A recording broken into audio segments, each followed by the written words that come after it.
Un viaggio in Sardegna ha sempre un poco il sapore dell'avventura, anche se oggi questo viaggio non è più un'avventura vera e propria come in passato. Con un'ora di volo si arriva da Fiumicino ad Alghero o a Cagliari. Il sapore dell'avventura deriva dal fatto che la Sardegna è una regione molto diversa dalle altre regioni d'Italia. Ma è un'avventura, soprattutto per un sardo, lasciare l'isola, andare nel continente, in Italia, come si soleva dire in casa mia.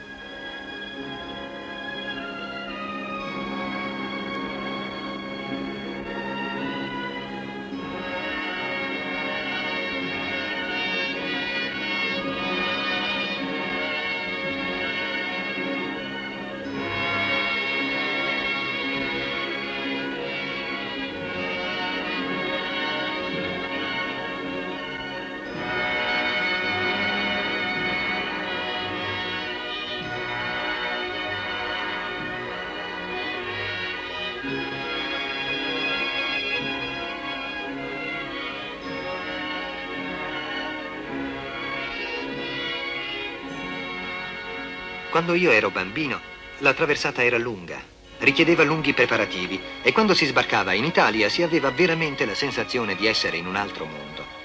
Oggi la traversata è più breve, anche se meno pittoresca. Rapide motonavi collegano l'isola col continente. Tra Civitavecchia e Golfo Aranci funziona un servizio di navi traghetto, le quali con i loro spaziosi saloni e le ampie passeggiate sopra coperta mi ricordano i vecchi piroscafi della mia infanzia. Manca soltanto il fumo delle ciminiere, mancano le velette delle signore, i lunghi addii e le lacrime del distacco.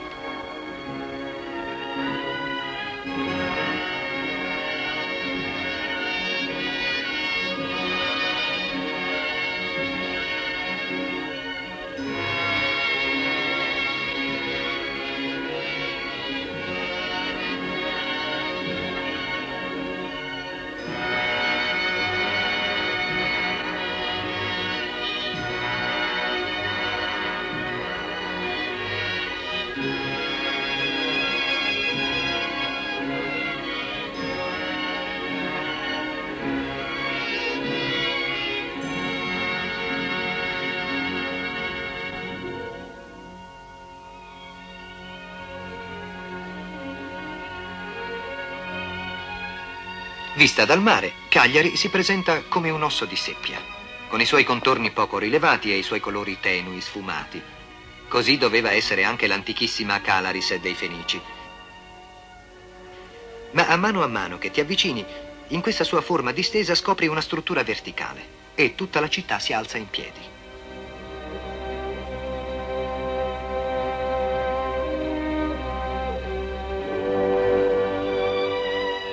Col passare degli anni, Cagliari sta diventando sempre di più una città moderna.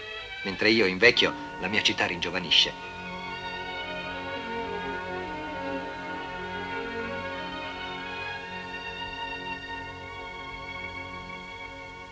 Ma Cagliari è la mia città solo in parte.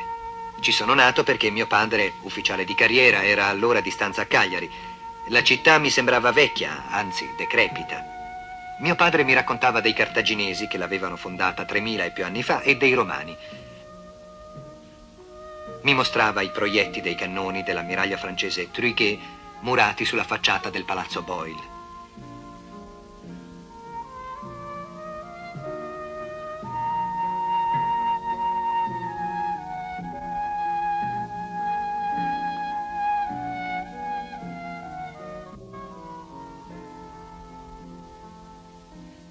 Io sono nato laggiù, in via Mazzini, al numero 27.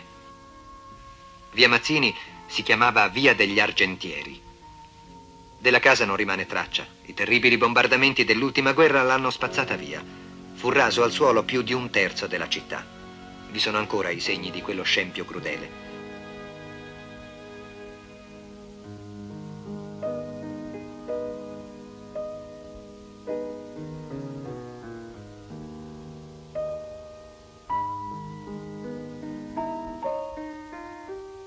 Ma nelle sue linee essenziali, Cagliari è rimasta intatta. Ora io amo questa città, ma da ragazzo mi ci sentivo come in esilio. Mio padre partì per la guerra del 15-18 e noi restammo qui, soli. E qui tutto sembrava triste.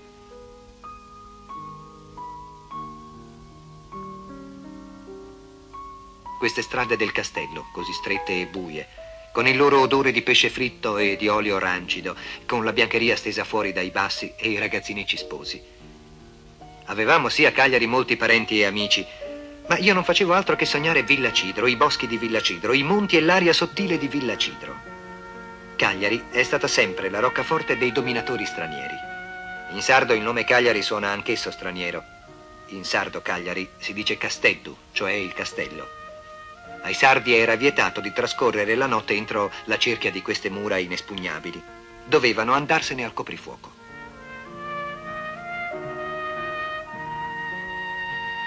Io, quando ero studente e a Cagliari dovevo starci per forza, di sera me ne venivo sul terrapieno, davanti alla caserma Carlo Alberto, che mi ricordava mio padre.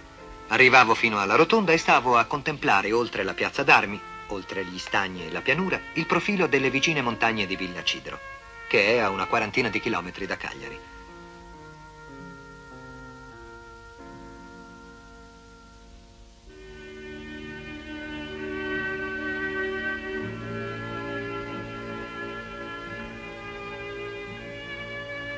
Le mie radici invece sono qui, a Villa Cidro, dove non sono nato.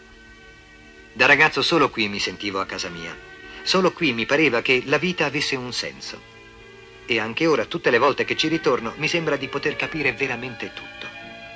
Qui ho fatto le mie prime grandi letture, passeggiando per questi viali, all'ombra di questi pini che mio nonno aveva piantato da giovane, o seduto sugli scalini dell'antica chiesetta del Carmine. Qui mi sono innamorato per la prima volta.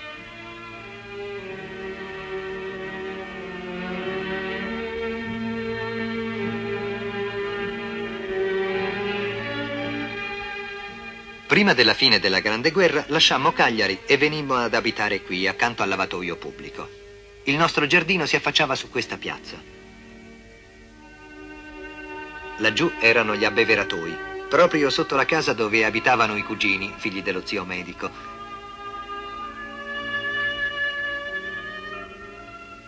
E laggiù è la grande magnolia del nostro giardino, sulla quale mi arrampicavo per parlare con i cugini a distanza.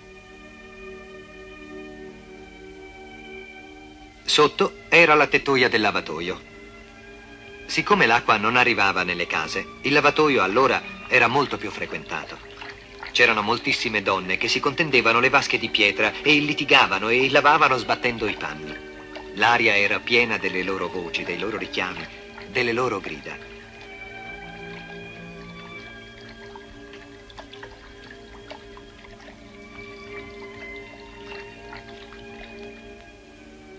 Quando mio padre tornò dalla guerra, ci trasferimmo in via Roma, nella vecchia casa del senatore Loru, nostro prozio, in quel tempo la più bella casa del paese. Qui ho passato gli anni dell'adolescenza. Qui sono cresciuto. E qui sono cresciuti con me i personaggi di San Silvano, di Michele Boschino, dei Passeri. Anche se ho scritto i miei libri lontano da qui, è qui che sono nati. In questa casa che è la vera sola mia casa.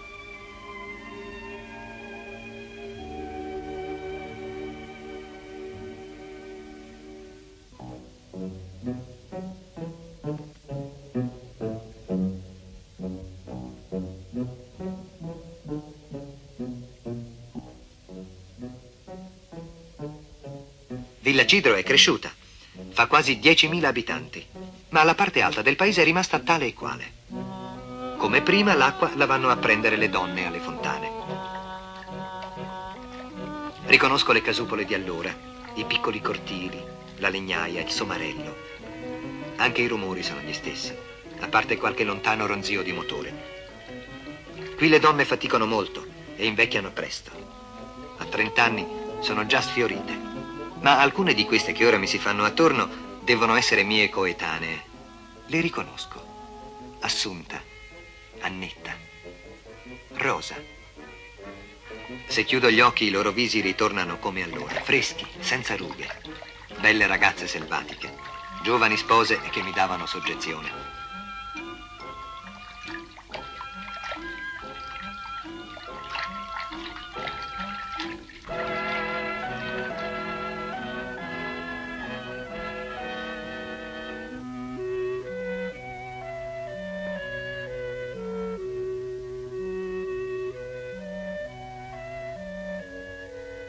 Io da ragazzo parlavo il nostro dialetto con molta difficoltà, perché in casa mia era proibito farne uso. Ora invece vedo che me la cavo abbastanza bene. Chissà che cosa ci separava allora. Forse la nostra giovinezza. Eppure mi sembra di riprendere il filo di un discorso interrotto. E ripenso a mio padre, che era amato da tutti qui, e che stava così volentieri in mezzo alla gente. Quando uscivo con lui, tutti volevano offrirci qualcosa, un bicchiere d'acquavite o una tazza di caffè. Come allora il profumo del caffè si mescola a quello della menta peperita e del basilico.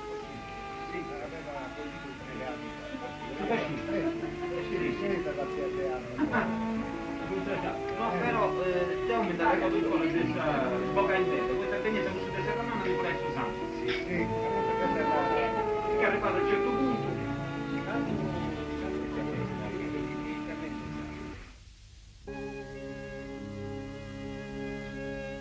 A quest'ora Villa Cidro si va ripopolando.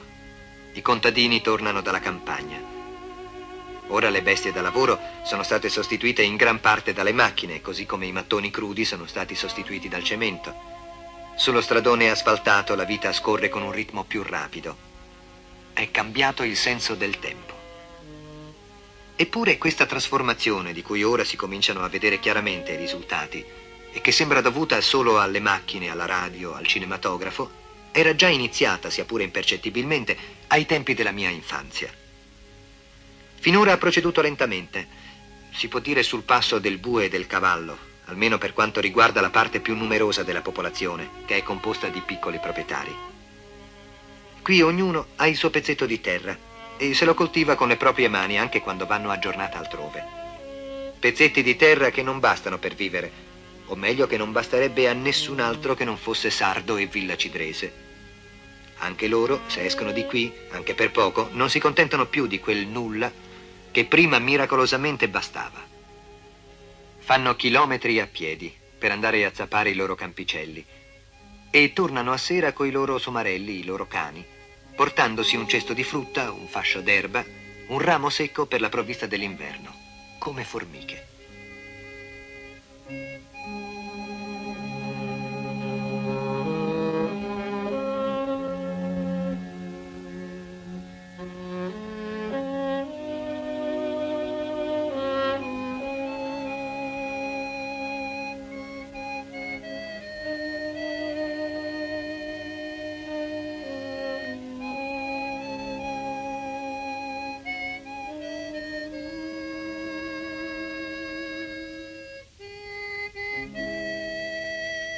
Ma queste forme arcaiche di vita in pochi anni spariranno totalmente senza lasciare traccia. Il divario tra le vecchie generazioni e le nuove è grandissimo. Lo stacco netto, deciso.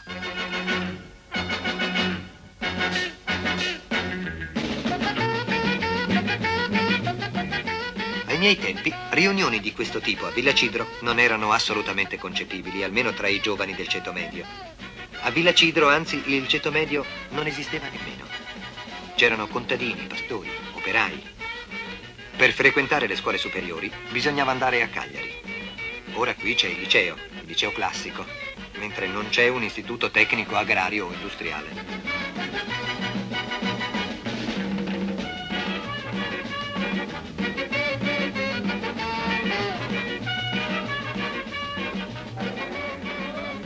Facciamo il coro.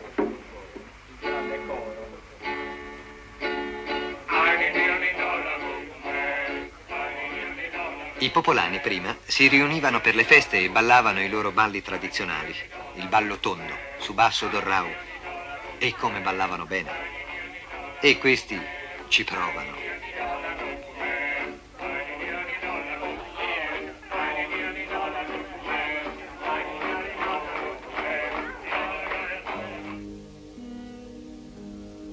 Non molti anni fa, prima che questa lenta trasformazione avesse inizio, sul fare della notte si sentiva per i loggiati un gran batter di magli. I contadini pestavano le fave per i buoi. Ora anche i più poveri possiedono una macina, ma il sistema di foraggiare le bestie è sempre lo stesso. Si riempie la mangiatoia di paglia, ci si spruzza su una manciatina di fave peste e il bue mangia la paglia così insaporita. Poi la mangiatoia viene di nuovo riempita. e l'operazione si ripete finché il bue non è sazio e dura 2-3 ore.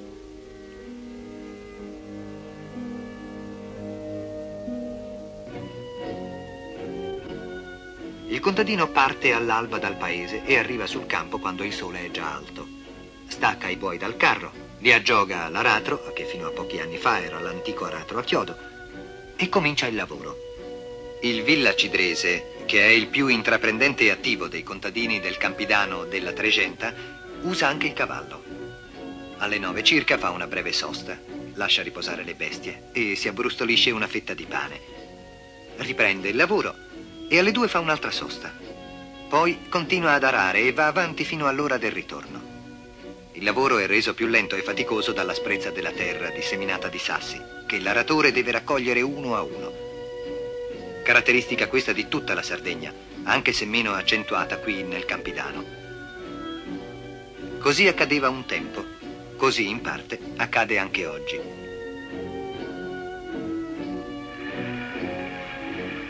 Ma oggi il ritmo delle macchine si va mescolando a quello antichissimo del bue e del cavallo.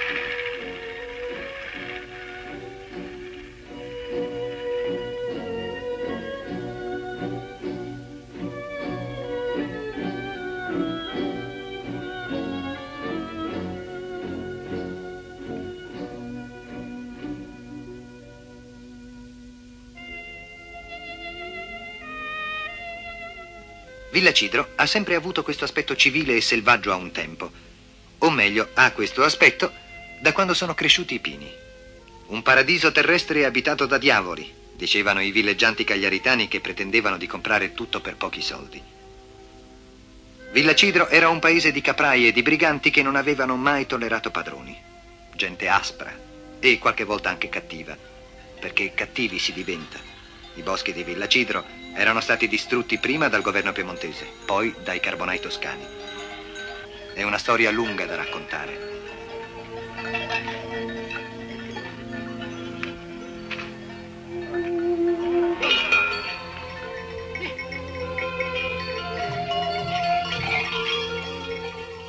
Saverio Eca, il protagonista del mio ultimo libro, Il disertore, è un ragazzo come questo. E non è certo un brigante. È un uomo costretto a combattere una guerra assurda che non sente. E alla fine uccide e diserta perché ha ricevuto un colpo di scudiscio. Diserta e viene a rifugiarsi in questi boschi, il solo posto nel quale si sente al sicuro. Sì, e noi siamo su queste montagne da quando i cartaginesi sbarcati nell'isola tagliarono tutti gli alberi da frutto con la pretesa di farci coltivare il grano. Il grano che serviva alle loro guerre. Ma quassù non è mai arrivato nessuno. E di quassù abbiamo assistito a guerre e battaglie. Laggiù sono i castelli di San Gavino, di San Luri, e quello un poco più lontano dell'Acqua Fredda, che spicca isolato nella pianura.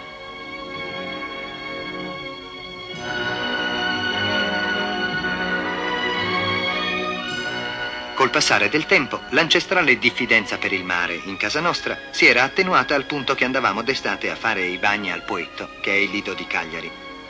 Mentre ci sarebbe sembrato assurdo andare per esempio sulla Costa de Maga, che è molto più vicina, proprio dietro il Monte Linas.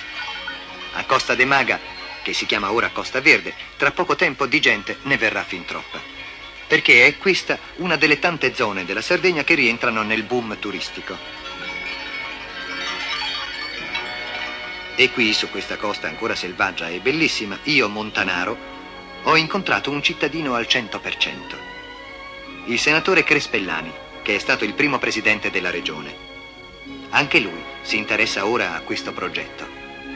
Il senatore Crespellani mi spiega come questa iniziativa della Costa Verde sia la prima a largo raggio che interessa il sud della Sardegna e prevede la creazione di un centro turistico che includerà alberghi, ristoranti, piscine e inoltre villette autonome, ognuna con il proprio podere. Insomma, una complessa organizzazione che tra l'altro valorizzerà una zona che finora era tra le più trascurate.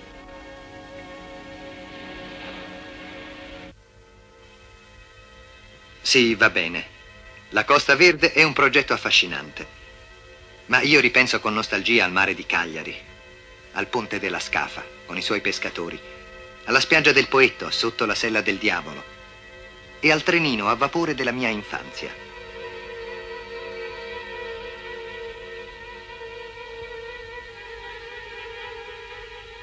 Frequentavo a Cagliari la prima media quando un giorno, uscendo di casa per andare a scuola, vidi che la città era inondata di bandiere e di coccarde biancorosse.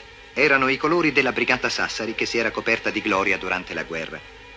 Anche io, come molti miei compagni di scuola, mi appuntai una coccarda alla blusa alla marinara, credendo che si trattasse di una celebrazione patriottica. Invece seppi che era nato il Partito Sardo d'Azione e che era capeggiato da Emilio Lussu. I sardisti volevano l'autonomia della Sardegna e molti parlavano anche di separatismo. Per cui io, che ero nazionalista, feci a pugni con un mio compagno di scuola che parlava male dell'Italia.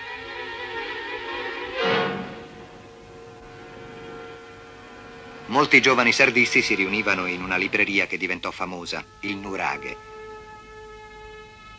In quel periodo ci furono scontri violenti tra sardisti e fascisti. Una squadra di camicie nere venute dal continente ammazzò a pugnalate Efisio Melis, un ex combattente che si era rifiutato di salutare romanamente i loro gagliardetti.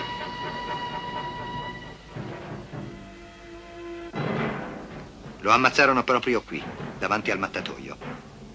Tutta la città parlò con orrore del fatto.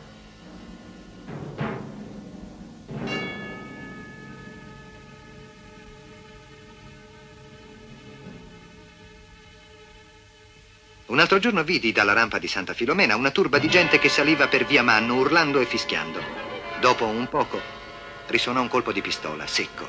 Avevano assediato Emilio Lussu nel suo studio di avvocato in Piazza Martiri e tentavano di dare la scalata ai balconi. Lussu fu costretto a sparare e un fascista rimase sul marciapiede. La magistratura assolse Lussu per legittima difesa, ma i fascisti lo mandarono al confino di polizia. L'idea autonomista propugnata da Lussu e dall'antico Partito Sardo d'Azione si è in parte maturata e concretata nella regione sarda dopo la caduta del fascismo. È questa l'idea su cui si fonda la rinascita dell'isola. Sui problemi della rinascita abbiamo intervistato l'attuale presidente della regione, onorevole Corrias.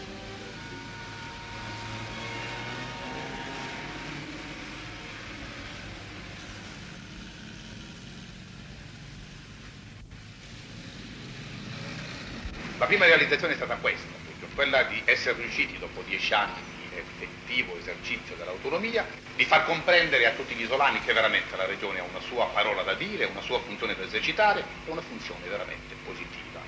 Tanto è vero che nel campo legislativo, nel campo amministrativo la regione ha fatto molto in questi 10 anni. Si potrà dire che forse il suo lavoro non è stato del tutto ordinato, però questo lo si comprende quando si conosce lo stato, la situazione in cui era la Sardegna nel 1949, tante esigenze insoddisfatte, tanti problemi da risolvere, piccoli o grandi, e tanti comuni che non avevano neppure le più elementari comodità, quei servizi di prima necessità che oggi sono dovunque presenti, hanno postulato un intervento della Regione teso a cercare di colmare queste lacune. Per cui forse non si riesce ad avere un quadro esatto ed organico delle realizzazioni dell'amministrazione regionale, che però, ripeto, hanno operato positivamente nel campo dell'industria, dell'agricoltura, dei lavori pubblici, un po' in tutti i campi di azione. Sì, signor Presidente, in relazione al piano rinascita che sta per entrare in attuazione, come vede lei il futuro della Sardegna? Vede, il piano di rinascita potremmo qualificarlo con poche parole.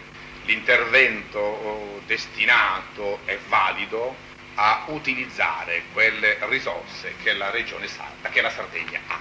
Cioè la Sardegna potrebbe essere definita non come si dice una zona depressa, ma una zona sottosviluppata, in cui cioè vi siano le possibilità di sviluppo, vi siano gli elementi da porre in luce e da valorizzare per creare veramente una economia nuova e anche per trasformare le strutture sociali.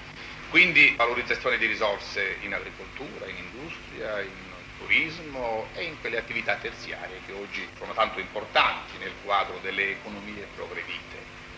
Perciò il piano di rinascita si presenta sotto un duplice aspetto, come un intervento massiccio che si deve aggiungere anzitutto agli interventi ordinari che dovranno continuare, cioè lo Stato, la Cassa del Mezzogiorno, la stessa Regione continueranno ad operare e questi interventi saranno coordinati con quello straordinario del piano. In secondo luogo, questa valorizzazione delle risorse già esistenti darà a ciascuna zona una sua fisionomia, nel senso che là dove sarà possibile incrementare l'agricoltura con metodi nuovi, con culture razionali, sarà fatto. Là dove invece vi saranno i fattori ambientali destinati a vedere un'industria progredire, saranno create le industrie. Là dove le bellezze panoramiche, l'ambiente, il fattore esterno permette di vedere un turismo veramente avanzato, si penserà al turismo. Quindi ogni zona dovrà essere sviscerata, diciamo, nelle sue possibilità latenti e in questo senso dovranno essere valorizzate queste possibilità per creare un'economia più progredita ed anche una vita sociale più avanzata. Il monumento a Carlo Felice travestito da romano antico è, come dice il mio vecchio amico Nicola Valle, il naso della città. Per questo largo viale si scende al porto, le cui attrezzature in questi ultimi anni si sono più che raddoppiate. Si può dire che qui si valuta a prima vista il progresso industriale e commerciale della Sardegna. Fino a qualche anno fa la caratteristica principale del porto di Cagliari erano le lunghe file dei barconi del sale, trainati da neri e tozzi rimorchiatori, che venivano dalle vicine saline di San Bartolomeo. A San Bartolomeo lavoravano centinaia e centinaia di forzati, con le mani e i piedi piagati e gli occhi bruciati dal sale. Noi vedevamo la triste colonia dal trenino che d'estate ci portava alla spiaggia del Poetto. Anticamente, al tempo dei cartaginesi e dei romani, erano addetti a questo lavoro gli schiavi. In un'epigrafe scoperta a Gerrei si parla di un certo Cleone, schiavo salario. Nel Medioevo pisani e aragonesi imposero la lavorazione del sale alle popolazioni dei paesi circostanti e Alfonso IV d'Aragona, detto il Benigno, concesse l'impunità ai delinquenti che si trasferivano nei paesi dove esisteva questo sistema coattivo. Perciò, ogni volta che guardo questa grande distesa bianca, abbagliante sotto il sole, non posso fare a meno di considerarla come un luogo di pena, anche oggi che i forzati non ci sono più.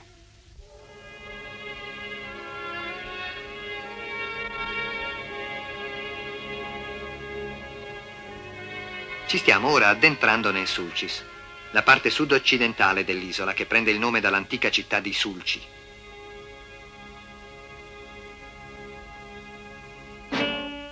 La vita di queste popolazioni è sempre stata legata all'attività mineraria, fin dai tempi più antichi, quando nelle miniere lavoravano gli schiavi ad metalla.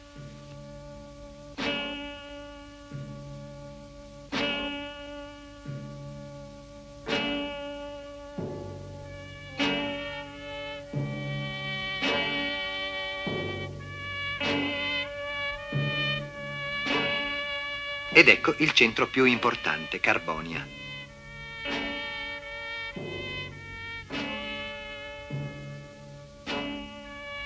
Fondata nel 1938, come è chiaro dal suo stile architettonico, dopo che lo Stato in pieno regime autarchico aveva rilevato le miniere del Sulcis disponendo un vasto programma per aumentarne l'attività produttiva.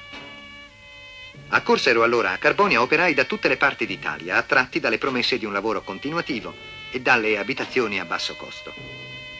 Ma la concorrenza dei carboni d'importazione rendeva via via sempre più difficile la vita del Sulcis. Si imponeva quindi una soluzione radicale che assicurasse al bacino carbonifero economiche possibilità di sopravvivenza e a tal fine si progettò la costruzione di una grande centrale termoelettrica capace di assorbire tutto il carbone prodotto e trasformarlo in energia. Era questo il solo modo di garantire il lavoro a tante migliaia di operai che da anni vivevano a Carbonia e alla cui sorte erano quindi legati. Questa, alle porte della città, è la vecchia miniera di Serbariu, che per tanto tempo è stata la spina dorsale dell'attività produttiva di tutto il bacino carbonifero.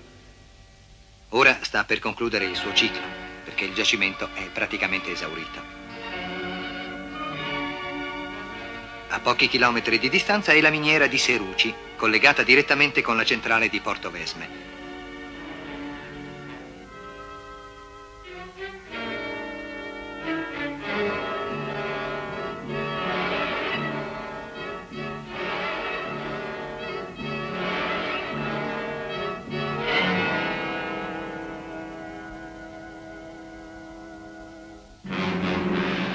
In molte miniere d'Europa l'estrazione del materiale viene fatta con metodi primitivi come questi.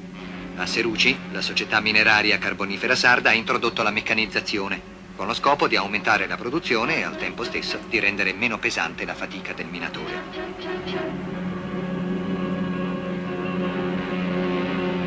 Questa macchina gigantesca chiamata minatore continuo è manovrata da 3 soli uomini ed è in grado di estrarre 400 tonnellate di carbone in 2 ore e mezzo.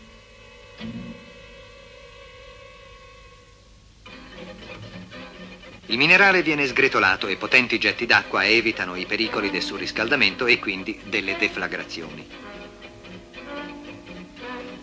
Poi, adatti congegni simili alle braccia di un drago nibelungico, raccolgono il carbone sul nastro che lo porta fino ai carrelli.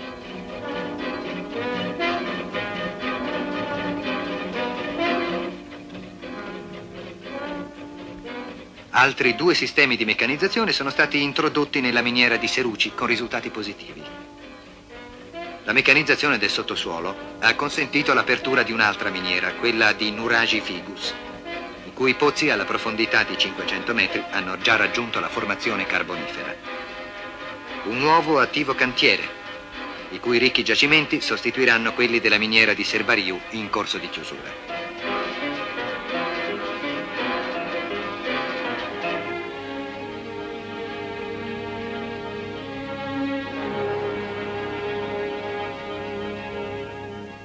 Una funivia trasporta il carbone dalla miniera di Seruci a Porto Vesme, dove in passato il materiale veniva imbarcato sulle navi da trasporto e dove ora sta sorgendo la nuova grande centrale termoelettrica che dovrebbe entrare in funzione alla fine del corrente anno.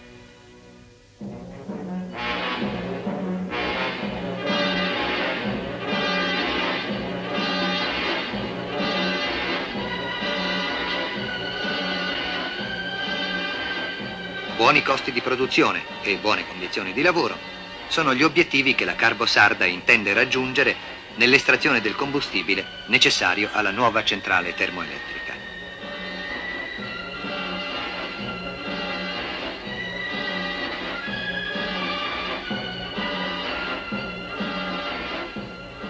Questa centrale produrrà oltre 4 miliardi di kilowattora l'anno, con una potenza installata di 750.000 kilowatt.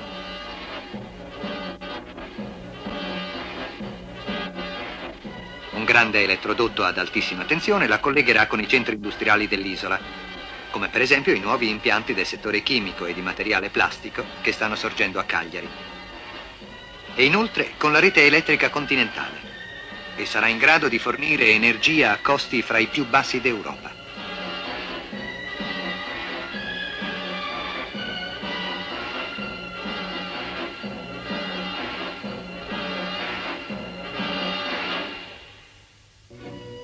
In tutto il bacino minerario dell'Iglesiente, la crisi si è fatta più acuta in questi anni.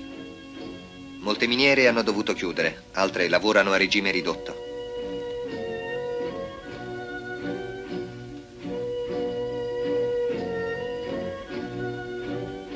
L'attività delle miniere del Sulcis ha avuto anche in passato periodi alterni di espansione e di depressione, e la città di Iglesias, l'antica villa di chiesa, che dopo Carbonia continua a essere il centro più importante del Sulcis, ne ha subito sempre le conseguenze. Qui hanno avuto luogo le lotte sindacali più dure e in periodo fascista si sono avute qui a Iglesias le repressioni più feroci. Risalendo la litoranea, ci dirigiamo verso Oristano attraverso Arborea, Santa Giusta e Cabras. Questa vasta pianura fino alla Grande Guerra, prima della costruzione del bacino del Tirso, era così. Decine di migliaia di ettari invasi dalle paludi malariche. Pian piano si fece strada l'idea dei bacini montani e della regolamentazione delle acque, il solo modo per combattere la malaria e vincere la siccità, le 2 grandi nemiche dell'agricoltura sarda. I primi furono 2 ingegneri, Giordano Axerio e De Castro. Poi l'ingegnere Amodeo nel 1911 riprese la loro idea e riuscì a realizzare la diga del Tirso, col finanziamento di alcune banche e di gruppi di privati. Nel 1923 La grande diga del lago Omodeo era finita e il fascismo, che era al potere appena da un anno, non si lasciò sfuggire l'occasione e con una solenne cerimonia fece dono alla Sardegna di quest'opera grandiosa, che definì opera del regime. Qualche anno dopo, sui terreni della sottostante pianura, prosciugati grazie alla costruzione della diga, Mussolini pose la prima pietra della città intitolata a suo nome. E il re, nel 1928, sulla scia del duce, fu acclamato come un benefattore dalle autorità e dai Balilla.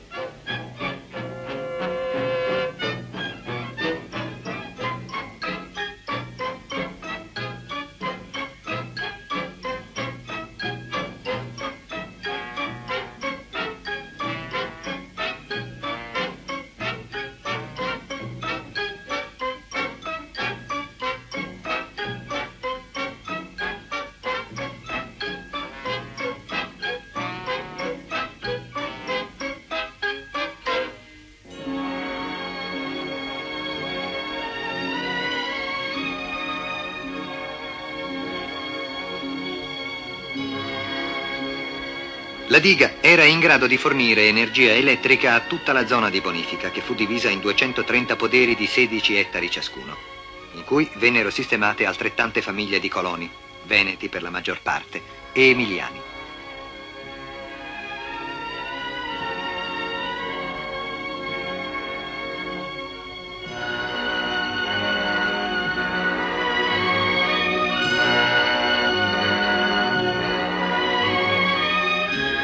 I sardi erano invece pochissimi, perché mal si adattavano a quell'ambiente e a quei sistemi di coltivazione in contrasto con le condizioni storiche dell'isola e col clima.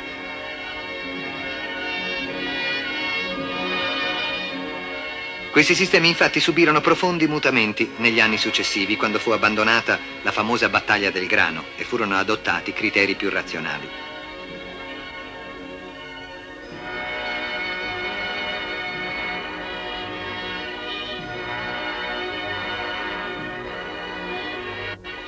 Mussolinia era allora una artificiale valle padana, soltanto un'oasi in tutta la Sardegna.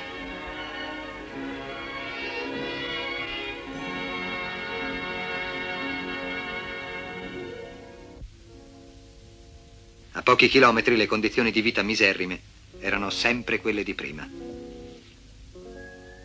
Come per esempio a Santa Giusta, un paese di pescatori a quel tempo stremati dalla malaria, che vivevano come lebbrosi ai margini del magnifico esperimento fascista.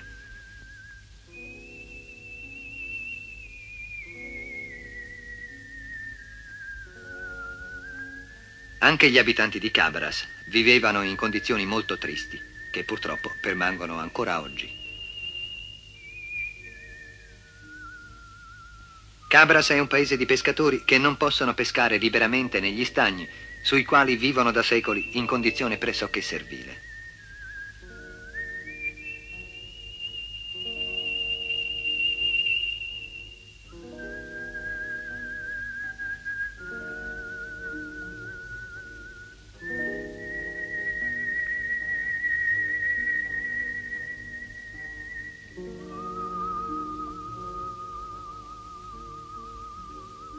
In tutte le guide della Sardegna si parla della bellezza delle donne di Cabras. In una di queste guide si legge che esse, oltre ad avere un viso di alabastro, hanno un'armonia di movenze da coefore elleniche. La verità è che le povere donne di Cabras, che potrebbero essere davvero bellissime, e alcune miracolosamente lo sono, hanno il viso bruciato dal sole e dall'aria di mare e sono sfiancate dalla fatica. Donne coraggiose che lavorano duro e lottano vicino ai loro uomini, i quali stentano a guadagnarsi la vita. Nella laguna di Mare e Pontis di Torre Grande, come fino a poco tempo fa in quella di Marcedì, non si può pescare liberamente. Le lagune, in base ad antichi diritti che alcune ricche famiglie si tramandano di generazione in generazione, sono di proprietà privata e i padroni concedono il diritto di pesca solo dietro il versamento di esose percentuali.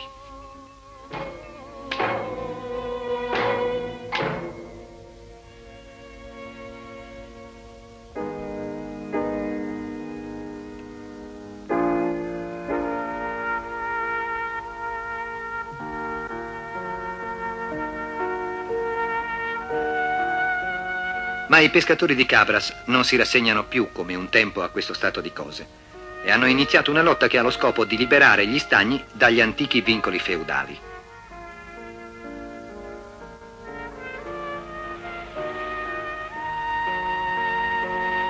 E si organizzano periodicamente degli scioperi che consistono nella occupazione pacifica degli stagni e nel rifiuto di pagare ai proprietari la percentuale del 50% che essi esigono per mezzo delle loro guardie giurate.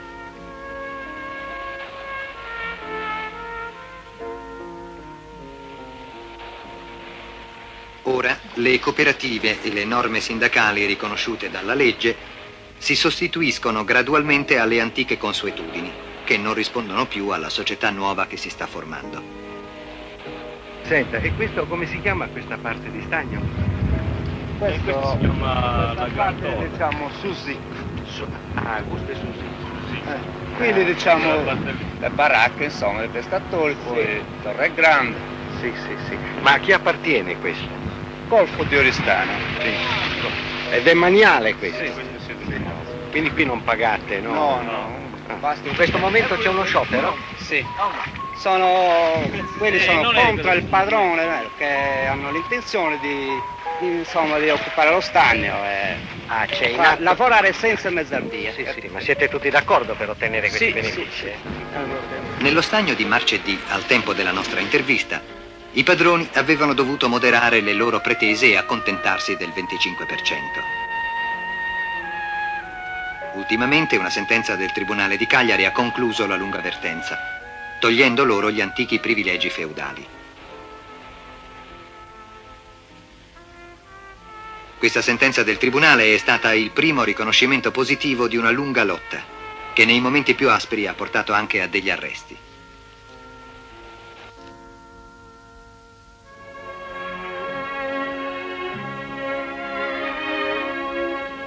Oristano era la capitale di uno dei 4 giudicati in cui si divideva la Sardegna nell'Alto Medioevo. Ora aspira a diventare il capoluogo della 4ª provincia sarda.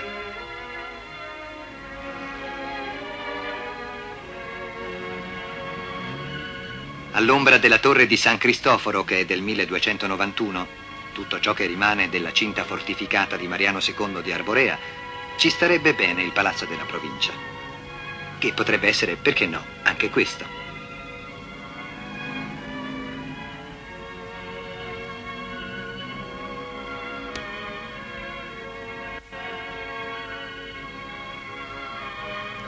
Questa città di contadini e di ricchi proprietari terrieri per 2 volte fu per diventare la vera capitale dell'isola. Quando il Papa fu sul punto di concedere il titolo di re di Sardegna prima al giudice Mariano IV d'Arborea e poi a suo figlio Ugone III.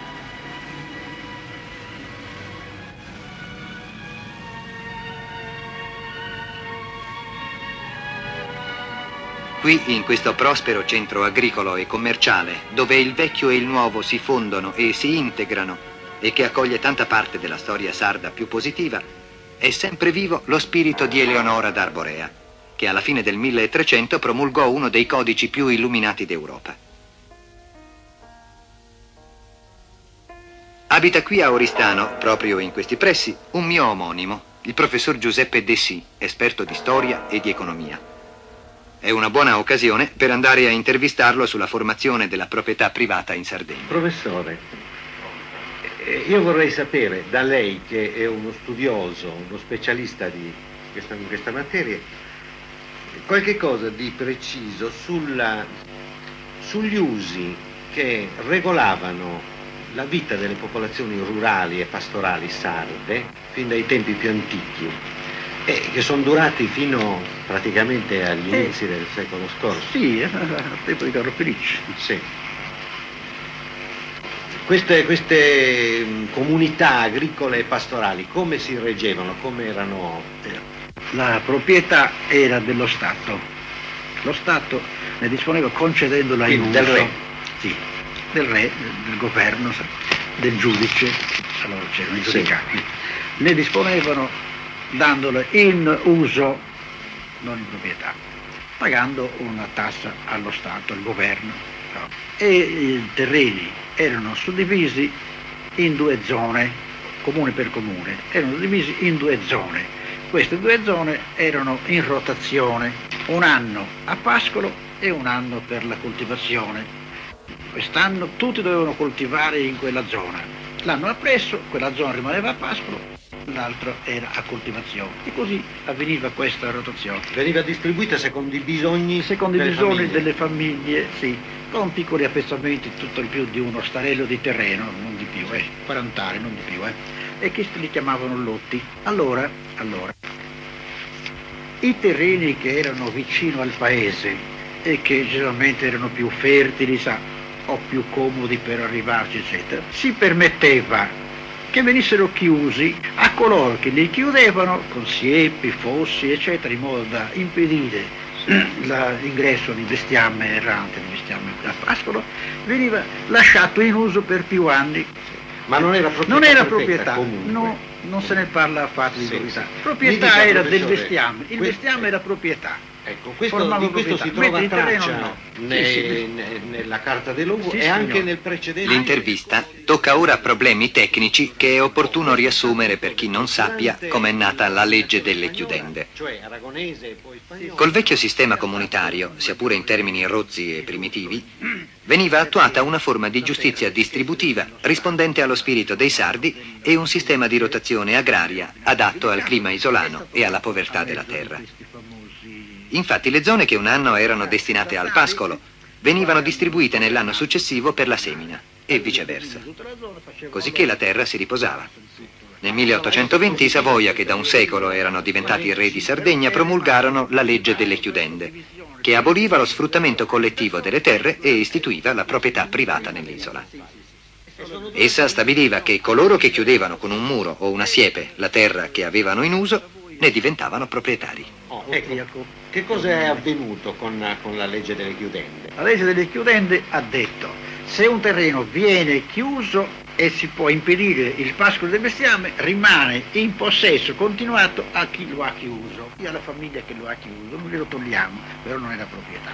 Pian piano poi questa chiudenda si è estesa, e si è estesa a chi non solo chiudeva il terreno, ma vi falciava del foraggio, faceva in modo da falciare foraggio per il pascolo del bestiame. Ma la comunità pastorale e contadina veniva privata dell'uso di questi terreni, sì, signor, di cui aveva goduto fino allora. E guai se si introduceva, c'erano delle pene severissime per chi introduceva bestiame. Ci sono stati dei motti quelli popolari. Quelli vengono dopo. Con il governo Savauro, allora si è data addirittura il permesso di chiudere. Chiunque vuole chiudere o ha la possibilità di chiudere dei terreni cintati con muro, siepe o fosso, eccetera, eccetera, rimane, diventa padrone. Se non che i più furbi, quelli che potevano disporre o di manodopera o di possibilità anche di denaro, ha chiuso tutto quanto quello gli veniva comodo. Rivi, sentieri, abbeveratori, sorgenti, tutto dentro. Anche terreni già chiusi da altri. Naturalmente ci sono state delle littie, delle sommosse anche, anzi, distruzione delle chiusure. Una rivolta. Specialmente nel Nuorese, soprattutto, perché era venuto lì la maggiore. E anche nel Bosano. Anche nel Bosano. Perché per riuscire ad avere questo diritto e perché non se ne accorgessero, dovevano fare di notte questo lavoro. Se non sbaglio, l'ultimo giustiziato, prima dell'unificazione del regno, a Nuoro, è stato proprio un bittese che era capo di una di queste rivolte. Sì, lo credo, sì. Nuoro è la città della Sardegna più conosciuta nel mondo. E questo per merito di Grazia Deledda, i cui romanzi sono stati tradotti in tutte le lingue. Nugaro la chiamavano nel Medioevo, e ancora oggi così pronunciano il nome i suoi abitanti, all'antica. Qui, in questa piazza alle porte di Nuoro, fu impiccato il ribelle pastore di Biti. C'è ancora a Nuoro qualcuno che giura di ricordarsi di quella esecuzione. Le strade deserte, il rullo dei tamburi. Ma non è possibile. Ebbe luogo prima del 1860. È passato più di un secolo. Molti dei nuoresi di oggi forse non ne hanno nemmeno sentito parlare. Io sono stato qui da bambino, al seguito di mio padre, naturalmente. Nuoro era un grosso borgo di pastori, dove tutti, o quasi tutti, vestivano il bel costume tradizionale. Gente fiera e ospitale, ma anche sospettosa. Mio padre, secondo la tradizione di famiglia, volle piantare anche qui un bel bosco di pini. Ma gli ci volle del bello e del buono per far capire che si trattava di una pineta e non di una pinneta, che in nuorese vuol dire capanna. Il sindaco e i consiglieri comunali non capivano per quale ragione lui volesse piantare una capanna sulla collina. Poi l'equivoco fu chiarito e lo lasciarono fare.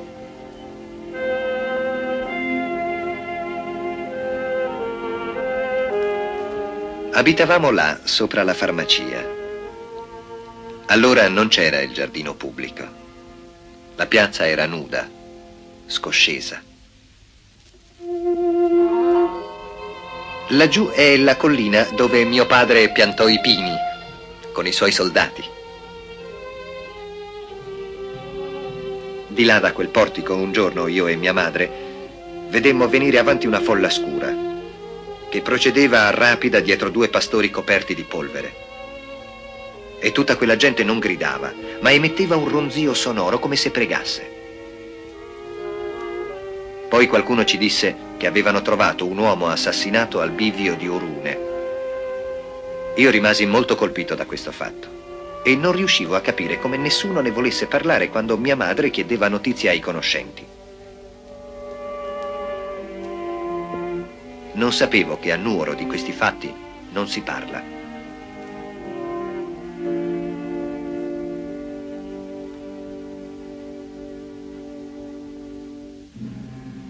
La Deledda, che invece non solo ne parlava, ma ne scriveva, dovette andarsene via.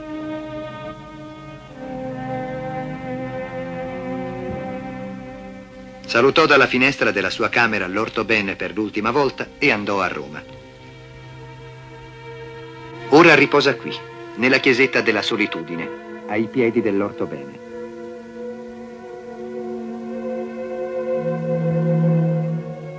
Ora Nuoro si è riconciliata con la sua grande figlia e ne mena vanto. Ha perduto molto della sua medievale rudezza e gli amministratori hanno piantato altri pini sul monte dell'orthobene. Al di là dell'orthobene è un paese senza pini, Orgosolo e il Sopramonte. Di là cominceremo la seconda parte del nostro itinerario nel tempo. E questa volta per addentrarci nel cuore della Sardegna.